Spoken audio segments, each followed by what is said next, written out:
So hello students, welcome to scholars institute. आज हम class 9 के मैथमेटिक्स के नंबर सिस्टम का वन शॉट करेंगे।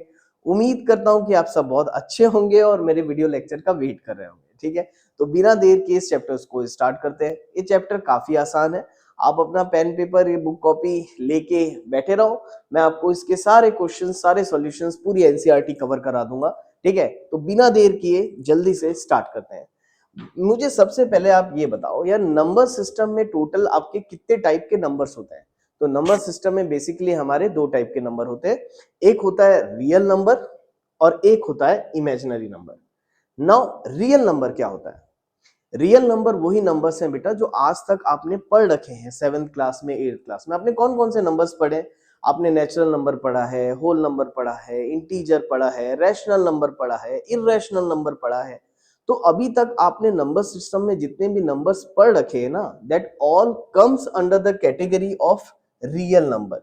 यानी अगर आपसे कोई पूछे कि भाई रियल नंबर क्या होता है, तो रियल नंबर के अंदर में सारे नंबर्स होते हैं जो आपने पढ़े हैं, है ना। इसमें नेचुरल नंबर भी आ जाएगा, इसमें होल नंबर भी आ जाएगा, इसमें इंटीजर भी आ जाएगा, इसमें रैशनल नंबर भी आ जाएगा और इसमें इर्रेशनल नंबर भी आ जाएगा। राइट, तो ये पूरे के पूरे set of number are known as a real number. यानी सारे नंबर्स को अगर मैं एक बैग में बांध दूं तो उस बैग का नाम हो जाएगा क्या? Real number. तो ये इमेजिनरी नंबर क्या होता है?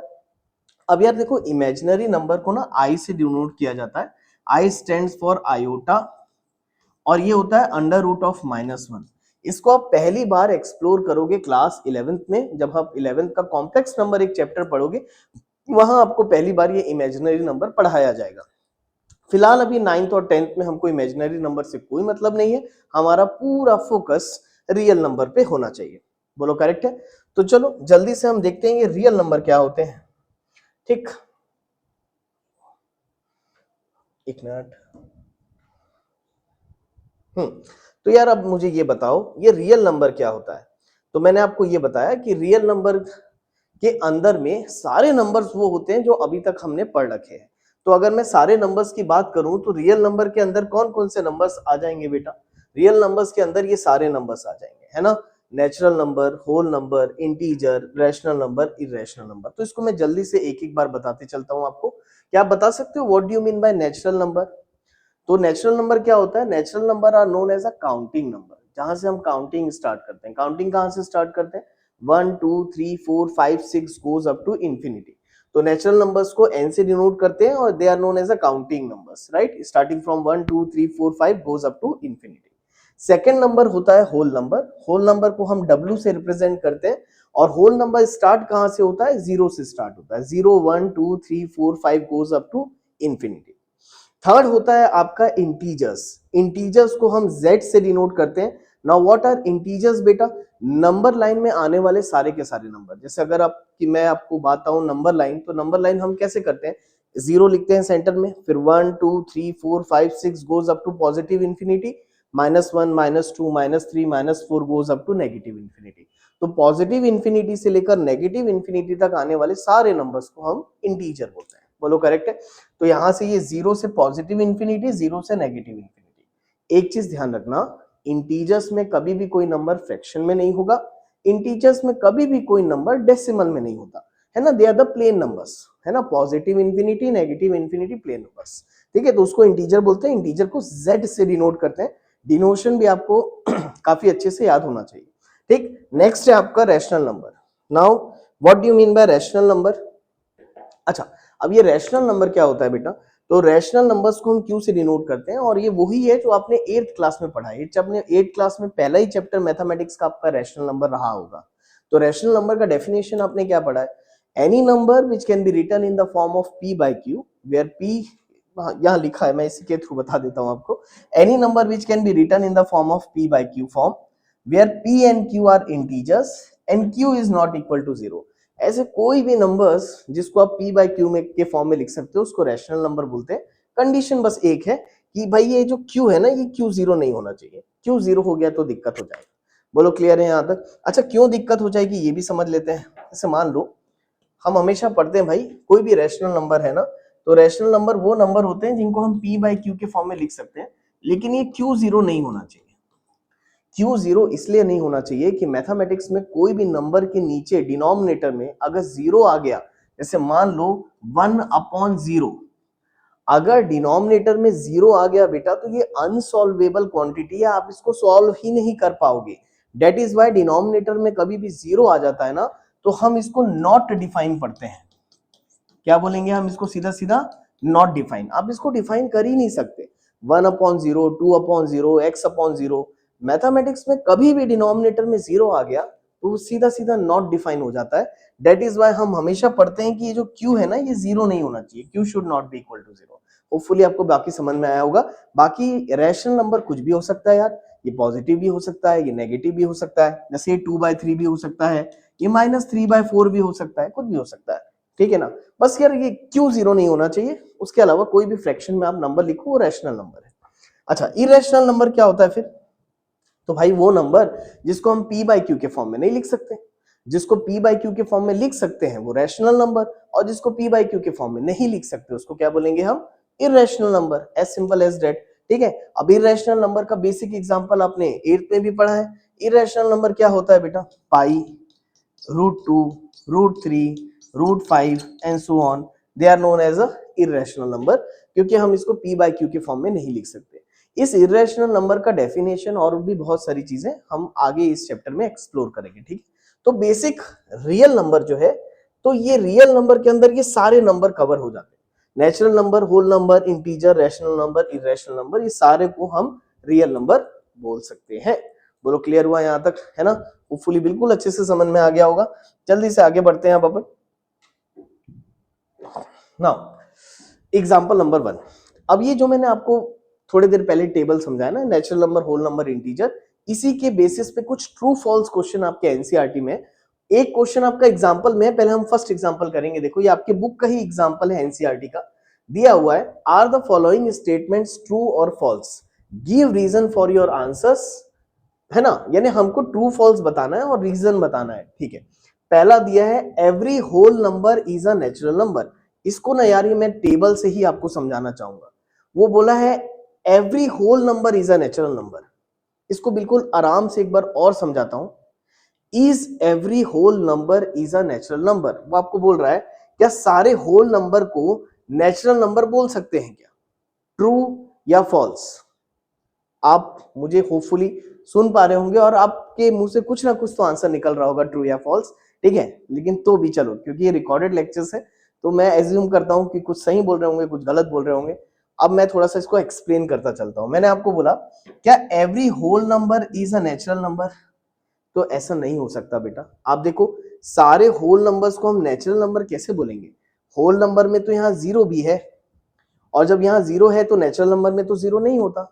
तो every whole number is not a natural number, but every natural number is a whole number.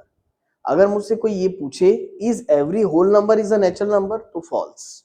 लेकिन अगर मुझे कोई इसका उल्टा पूछ दे is every natural number is a whole number, तो ये ट्रू हो जाएगा। क्यों? क्योंकि ये सारे के सारे नेचुरल नंबर इस होल नंबर में आते हैं। बोलो क्लियर हुआ? तो ये इस टाइप से आंसर किया जाता है। Every natural number is a whole number, true. Every whole number is a natural number, false. बिल्कुल अच्छे से क्लियर हुआ। अब देखो जल्दी से, इसका सेकंड क्वेश्चन क्या बोला था हमको? Every integer is a rational number. अब आप बताओ यार, सारे इंटीजर रैशनल नंबर होंगे क्या?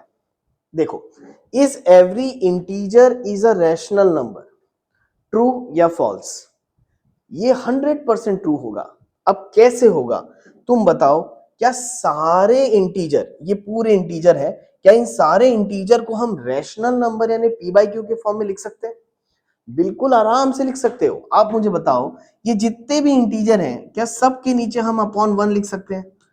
बिल्कुल लिख सकते हैं बेटा, कोई टेंशन ही नहीं है। सारे इंटीजर के नीचे हम 1 लिख सकते हैं, और अगर लिख सकते हैं इसका मतलब मैं इसको p बाई क्यू के फॉर्म में लिख दिया, और अगर p बाई क्यू के फॉर्म में लिख दिया तो हम सारे इंटीजर को रैशनल नंबर बोल सकते हैं। तो every integer is a rational number. लेकिन अगर मैं आपसे इसका उल्टा क्वेश्चन पूछ दूं कि is every rational number is a integer, इसका आंसर क्या दोगे? इसका आंसर फॉल्स आ जाएगा। क्यों आएगा? सारे रैशनल नंबर इंटीजर नहीं हो सकते, क्योंकि जैसे मान लो एक रैशनल नंबर का एग्जांपल ले लिया 2/3। अब वो p बाय q के फॉर्म में लिखा है बेटा, रैशनल नंबर है, लेकिन अगर मैं इसको सॉल्व करूंगा डेसिमल में आंसर आएगा, और इंटीजर में कभी कोई नंबर डेसिमल में नहीं होता। बोलो क्लियर हुआ यहां तक? तो सारे रैशनल नंबर इंटीजर नहीं हो सकते, लेकिन हाँ सारे इंटीजर को हम रैशनल नंबर के फॉर्म में लिख सकते हैं। तो आंसर आएगा true. Every integer is a rational number, true, but every rational number is not a integer. ठीक है, होपफुली क्लियर हुआ होगा। नेक्स्ट क्वेश्चन देखो जरा क्या दिया है। Every rational number is an integer, इसका आंसर आप बता दो। क्या सारे रैशनल नंबर को हम इंटीजर बोल सकते हैं? बिल्कुल नहीं, फॉल्स। हाँ, सारे इंटीजर को रैशनल नंबर बोल सकते थे। ठीक है, होपफुली आपका क्लियर हो गया होगा। Now move on to the see the exercise 1.1, और एक्सरसाइज 1.1 का last question, that is question number 4, और ये दोनों बिल्कुल सेम क्वेश्चन है। मैं आपको ये क्वेश्चन इसलिए बता दिया क्योंकि मैंने अभी अभी आपको रियल नंबर्स में सारे नंबर्स एक्सप्लेन किया था। तो ये वाला जो क्वेश्चन है ना, उसी टेबल से रिलेटेड है। तो अगेन इसका आंसर मुझे आप बिल्कुल लाइव करते हुए बताते जाओ। आप लाइव क्या, ये रिकॉर्डेड लेक्चर है, तो भी आप देख रहे होगे, तो होपफुली आप आंसर कर लोगे। बताओ, every natural number is a whole number. क्या हम सारे नेचुरल नंबर को होल नंबर बोल सकते हैं? ट्रू, क्योंकि सारे नेचुरल नंबर होल नंबर में भी आते हैं। तो आंसर आएगा क्या? ट्रू, है ना। लिख देता हूं मैं आपके लिए, ये हो गया true. Every integer is a whole number. क्या सारे इंटीजर को होल नंबर बोल सकते हैं? बिल्कुल भी नहीं भाई, इंटीजर में नेगेटिव नंबर भी आते हैं, होल नंबर में थोड़ी ना आते हैं, है ना। तो every integer is not a whole number, absolutely false. Next, is every rational number is a whole number. क्या सारे रैशनल नंबर को होल नंबर बोल सकते हैं? बिल्कुल भी नहीं। सारे होल नंबर को रैशनल बोल सकते हो, सारे रैशनल को होल नंबर कैसे बोल दोगे? -2/3 रैशनल है, उसको होल बोल सकते हैं क्या? बिल्कुल भी नहीं। तो इसका भी आंसर क्या आ जाएगा? फॉल्स। बोलो क्लियर हुआ? होपफुली बिल्कुल अच्छे से समझ में आ गया होगा। और अगर थोड़ा बहुत टेंशन जा रही है इसको समझने में, तो वीडियो को पीछे करो, टेबल को अच्छे से रीड करो, अच्छे से देखो, अच्छे से याद कर लो, फिर इसको बनाओ। अरे एकदम चुटकियों में बन जाएगा आपसे। ठीक है, चलो अभी आगे बढ़ते हैं। Move on to the next question then. Now first exercise का फर्स्ट क्वेश्चन देखो क्या बोला है। Is zero a rational number? Can you write it in the form of p by q where p and q are integers and q should not be equal to 0? आप मुझे बताओ, question बिल्कुल simple सा बोला है, क्या zero को हम रैशनल नंबर बोल सकते हैं? Is zero a rational number? Yes, yes, zero is a rational number. और अगर बोल सकते हैं तो क्या आप इसको p by q के फॉर्म में लिख सकते हो? अरे कोई टेंशन ही नहीं है भाई, जीरो को p by q के फॉर्म में लिखना कोई टेंशन नहीं है। डेट इज, तुम मुझे बताओ, है ना, क्या जीरो को मैं 0/1 लिख सकता हूं? बिल्कुल लिख सकते हो। जीरो को 0/1, 0/2, 0/3, 0/1 का भी मतलब जीरो, 0/2 का भी मतलब जीरो, 0/3 का भी मतलब जीरो। हमने ये पढ़ा है कि रैशनल नंबर जो होता है वो p by q के फॉर्म में होता है। क्यू जीरो नहीं होना चाहिए बेटा, पी जीरो हो सकता है, पी के जीरो होने से कोई टेंशन नहीं। तो जीरो एक रैशनल नंबर है, हम उसको आसानी से पी बाई क्यू के फॉर्म में लिख सकते हैं, है ना। तो ये हो गया आपका फर्स्ट क्वेश्चन का आंसर। ठीक है, चलो जल्दी से आगे बढ़ते हैं। Move on to the question number 2। Find 6 rational number between 3 and 4। Again यार ये भी बहुत आसान क्वेश्चन है। ये क्वेश्चन ऑलरेडी आपने जूनियर सेक्शन में इस टाइप के क्वेश्चंस किए हुए हैं। आपको 3 और 4 के बीच में 6 रैशनल नंबर निकालने के लिए बोल रहा है बेटा। तो पहली चीज तो याद रखो, मैथमेटिक्स में कोई भी दो नंबर के बीच में आप इनफिनाइट नंबर्स निकाल सकते हो। मैथमेटिक्स में कोई भी दो नंबर्स के बीच में इनफिनाइट नंबर्स होते हैं। फिर यहाँ तो सिर्फ और सिर्फ हमको 6 नंबर्स निकालने बोल रहा है। बिल्कुल आराम से निकाल लेंगे। करेंगे कैसे इसको, प्लीज देखो यहाँ पर। आप सबसे पहले यार दो नंबर जो बोला है ना 3 and 4, इसको मैं आजू बाजू लिख देता हूँ। 3 को आप 3/1 लिख सकते हो, 4 को आप 4/1 लिख सकते हो, कोई टेंशन नहीं। अब कितने नंबर्स निकालने बोल रहा है? 6 नंबर्स निकालने बोल रहा है। तो 6 नंबर निकालने बोल रहा है ना, तो 6 से ज्यादा कोई भी नंबर ले लो आप, 7, 8, 9, 10। जैसे मान लो मैं 6 से ज्यादा यहाँ पर 10 ले लेता हूं, और 10 से ऊपर नीचे दोनों तरफ मल्टीप्लाई कर देता हूं। बोलो करेक्ट है? तो देखो 3 10 का कितना हो जाएगा 30, और 10 1 का कितना हो जाएगा 10, एंड 4 10 का कितना हो जाएगा 40, 1 10 का कितना हो जाएगा 10। बोलो करेक्ट है? अब इसके बाद हमको यहाँ पर 6 बोला था यार, मैंने तो कई सारे नंबर बता दिए। कैसे? आप देखो, पहला अगर मैं इसको 30/10 लिख दूं बेटा, तो 30/10 के जस्ट नेक्स्ट नंबर क्या हो जाएगा? 31/10। फिर नेक्स्ट क्या हो जाएगा? 32/10। फिर नेक्स्ट क्या हो जाएगा? 33/10। फिर 34/10, 35/10, 36/10 गोज अप टू 40/10।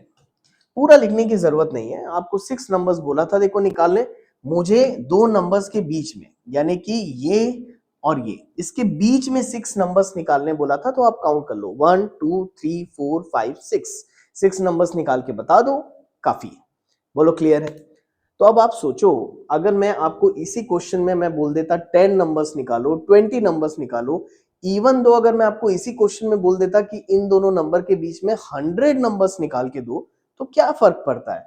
मैं दोनों तरफ 100 का मल्टीप्लाई कर देता, 1000 का मल्टीप्लाई कर देता। तो इससे पता ये चला कि कोई भी दो नंबर्स के बीच में आपको कितने भी नंबर्स निकालने बोले, आप आराम से इस मेथड से कितने भी नंबर्स निकाल सकते हो। Very easy. बोलो करेक्ट है? जल्दी से move on to the next question, अगले क्वेश्चन में देखते हैं। नेक्स्ट क्वेश्चन है question number 3, find 5 rational number between 3/5 and 4/5। बिल्कुल सेम क्वेश्चन है बेटा, वीडियो को पॉज करके आप जरूर बनाओ, है ना, क्योंकि देखो ये मैथमेटिक्स है, जब तक आप खुद नहीं बनाओगे आप कुछ नहीं सीख पाओगे। थ्योरी सब्जेक्ट्स और मैथमेटिक्स में यही एक थोड़ा सा अंतर है, आपको कहीं ना कहीं अगर मैथमेटिक्स सीखना है ना बेटा, तो खुद बनाना चाहिए। और अगर आप अभी मेरा वीडियो लेक्चर देख रहे हो पढ़ने के लिए, तो आप बिल्कुल नोट्स बनाओ, कॉपी ओपन करो, एनसीईआरटी की बुक अपने सामने रखो और आप बनाते जाओ। और अगर आपका बन जाए तो आप वीडियो को स्किप करके थोड़ा सा आगे जाके देख सकते हो। बोलो क्लियर है? जल्दी से बनाओ, होपफुली आपने बनाया होगा इसको। चलो देखते हैं नेक्स्ट क्वेश्चन क्या दिया है। Find 5 rational number between 3/5 and 4/5, है ना, कोई बड़ी बात नहीं है, आराम से बना लेते हैं। एक है 3/5 और एक है 4/5। ध्यान से देखो, दोनों का डिनोमिनेटर ऑलरेडी सेम है बेटा, यहां पर भी डिनोमिनेटर 5 है और यहां पर भी डिनोमिनेटर कितना है? 5 है। और अगर डिनोमिनेटर 5 है तो कोई दिक्कत नहीं है, डायरेक्ट बना सकते। 5 नंबर्स बोला है निकालने के लिए, तो 5 से ग्रेटर कोई भी नंबर ले लो। यहां पर भी मैं 10 ही ले लेता हूं फिलहाल में, और दोनों को 10 से मल्टीप्लाई कर देता हूं। तो आप बताओ क्या हो जाएगा? 10 इंटू 3 हो जाएगा 30 अपॉन 10 इंटू 5 हो जाएगा 50, सॉरी 4 इंटू 10 हो जाएगा 40, 5 इंटू 10 हो जाएगा 50। बोलो करेक्ट है? तो 30/50 एंड 40/50 के बीच में 5 नंबर निकालने बोल रहे हैं, आसानी से निकाल देंगे। 30/50 के बाद जस्ट अगला नंबर क्या हो जाएगा? 31/50, उसका अगला नंबर 32/50, फिर 33/50, 34/50, 35/50 एंड गोज अप टू 40/50। यहां पर भी पूरे नंबर्स निकालने की कोई जरूरत नहीं है आपको, 5 नंबर बोला था तो 1 2 3 4 5 नंबर्स मैंने बता दिए, काफी है। ठीक, तो बिल्कुल अच्छे से आपको क्लियर हुआ होगा यहां पर। तो यहां पर हमारी फर्स्ट एक्सरसाइज कंप्लीट हो गई। एक्चुअल में मैं इस वीडियो लेक्चर की जो सीरीज है इसको मैंने दो तरीके से तोड़ा है बेटा। एक तो मैं एक्सरसाइज वाइज प्लेलिस्ट बना दूंगा, जैसे ये हमारा फर्स्ट एक्सरसाइज कंप्लीट हो गया, तो यहां पर ये वीडियो मैं अभी एंड कर दे रहा हूं, और ऐसे करके मैं एक एक एक्सरसाइज के पूरे वीडियो लेक्चर्स डाल दूंगा, और लास्ट में आपको इसी वीडियो लेक्चर सीरीज का पूरा वन शॉट बना करके भी मैं आपको प्रोवाइड कर दूंगा। तो होपफुली आपको आज के लेक्चर्स में समझ में आया होगा। और मेरी एक एडवाइस सब सारे स्टूडेंट्स है जो जो अगर ऑनलाइन पढ़ रहे हैं, बेटा प्लीज आप बुक कॉपी लेकर के बैठो, नोट्स बनाओ, जितने क्वेश्चंस मैं समझा रहा हूं आप एक बार खुद बना करके उसको जरूर देखो, क्योंकि जब तक खुद नहीं बनाओगे आप सीख नहीं पाओगे। ठीक है? और मैं कोशिश करूंगा बिल्कुल जल्दी जल्दी वीडियो लेक्चर की सीरीज मैं आपको प्रोवाइड करूं ऑनलाइन। और अगर आपको वीडियो अच्छा लगा होगा तो जरूर अपने दोस्तों के साथ शेयर करना, वीडियो को लाइक करना और चैनल को सब्सक्राइब करना बिल्कुल मत भूलना। तो उम्मीद करता हूं मिलते हैं, आप मेरा नेक्स्ट लेक्चर का वेट करेंगे, तो मिलते हैं नेक्स्ट लेक्चर में। Thank you class, have a nice day, bye bye बेटा।